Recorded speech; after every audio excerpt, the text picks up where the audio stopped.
जय श्री कृष्ण भक्तों, आज की कथा में भगवान के महाराज की कथा का वर्णन है। श्री सूत जी महाराज वर्णन करते हैं कि ऋषिवरों, भगवान श्री कृष्ण ने सभी गोप कन्याओं को और सभी ब्रज कन्याओं को वचन दिया था कि आपके साथ में महाराज अवश्य करूंगा। कार्तिक के महीने की शरद पूर्णिमा के दिन भगवान श्री कृष्ण वृंदावन में बट वृक्ष के एवं कदम वृक्ष के नीचे जाके खड़े हो गए। भगवान ने अपनी बंशी को बजाना प्रारंभ करा। भगवान श्री कृष्ण की बांसुरी की धुन सुनकर के तीनों लोग मोहित हो गए। पूरे ब्रज मंडल में सभी गोपियों के कान में भगवान श्री कृष्ण की बांसुरी की धुन पड़ी। कोई गोपी जो है अपने बच्चे को सुला रही थी, कोई गोप कन्या पूजा कर रही थी, कोई गोपी अपने पति के लिए खाना बना रही थी, कोई गोपी श्रृंगार कर रही थी। जिस अवस्था में थी उसी अवस्था में दौड़ पड़ी। एक गोपी को उसके पति ने कमरे में बंद कर दिया तो उसके प्राण निकले और सबसे पहले परमात्मा के पास उसकी ज्योति पहुंच गई। सभी गोपियां भगवान श्री कृष्ण के पास जाकर के खड़ी हो गईं। उसी समय राधा रानी प्रकट हुई। राधा रानी के शरीर से 64 करोड़ गोपियां उत्पन्न हुई। चंद्रमा की 16 कलाओं से 16,000 गोपियां उत्पन्न हुई। उसी समय सभी देवियां भी गोपियों का रूप धारण करके भगवान के साथ महारास रचाने आ गई।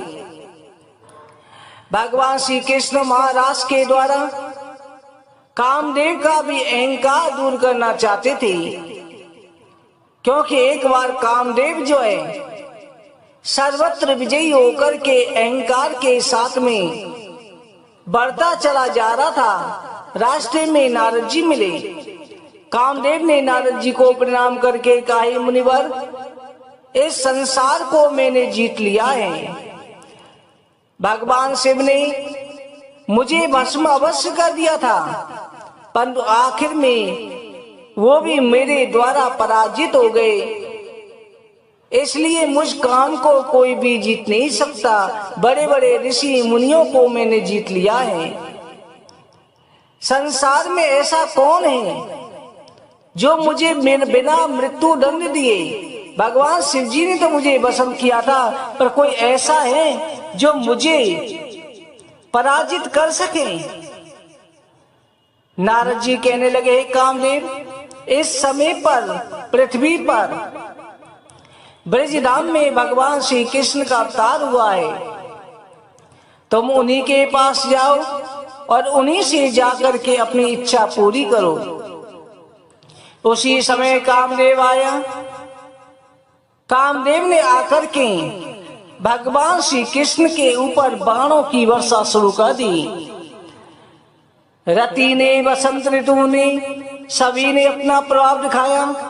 गोपियां बेहल हो गईं। भगवान श्री कृष्ण समझ गए आज कामदेव भी आया हुआ है। भगवान श्री कृष्ण अपने महारास में सभी का ध्यान केंद्रित करने लगे। सभी गोपियों के मध्य में भगवान अदृश्य हो गए। सभी गोपियां प्रेम से व्याकुल हो गईं। भगवान श्री कृष्ण को ढूंढने लगी। गोपियों ने गोपी गीत गाया। फिर भगवान श्री कृष्ण राधा रानी के साथ प्रकट हुए। सभी गोपियों के साथ महारास प्रारंभ हुआ। जितनी गोपियां थीं भगवान ने उतने ही स्वरूप बना लिए।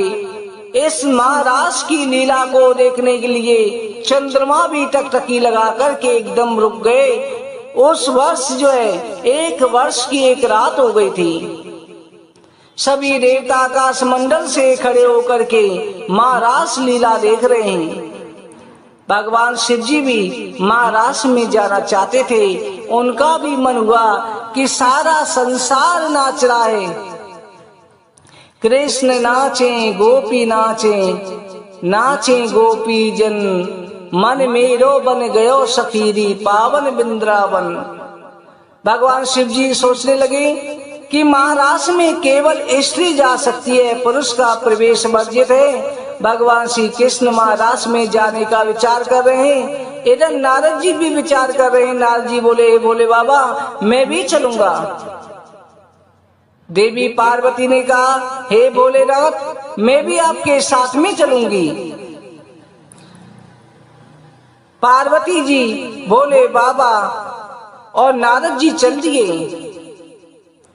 उसी समय जैसे दरवाजे पर पहुंची, कहा जाता है दरवाजे पहुंचे ललिता विशाखा सखी ने रोक दिया, यह पुरुषों का प्रवेश वर्जित है।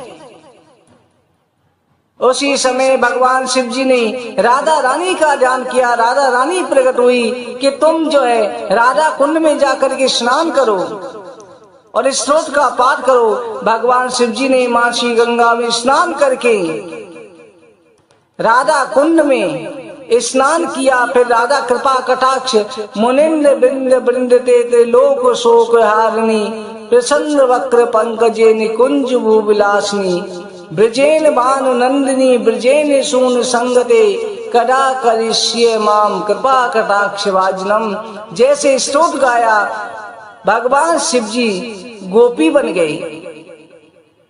इधर नारद जी ने नारद कुंड में स्नान किया, नारद जी नारद गोपी बन गए। पार्वती जी के साथ में भगवान भोलेनाथ जो है लम्बा घूंघट मार करके अंदर पहुंच गए और महाराष्ट्र में नृत्य करने लगे। आज कामदेव अपने बाण चला रहा है भगवान कृष्ण की वंशी की धुन पर। सभी गोपियों के साथ भगवान भोले बाबा भी नाच रहे हैं। भगवान कृष्ण ने जब 1 वर्ष हो गया नृत्य करते करते अपनी बांसुरी को और बजाना शुरू कर दिया, जिससे आज भोले बाबा सुरबुद्ध हो गए और तांडव नृत्य शुरू कर दिया। भगवान भोले बाबा को देख करके सभी गोपियां जो हैं आश्चर्य से चकित हो गई, सभी इधर दौड़ने लगी। उसी समय भगवान श्री कृष्ण ने बांसुरी को बंद किया तो भगवान भोलेनाथ को होश हुआ और अपना घूंघट समाने लगे।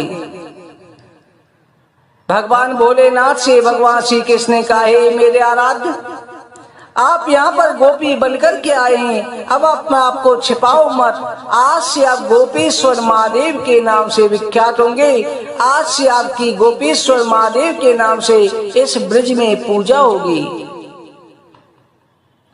उसी समय पर कामदेव ने अपने धनुष बाण फेंक दिए।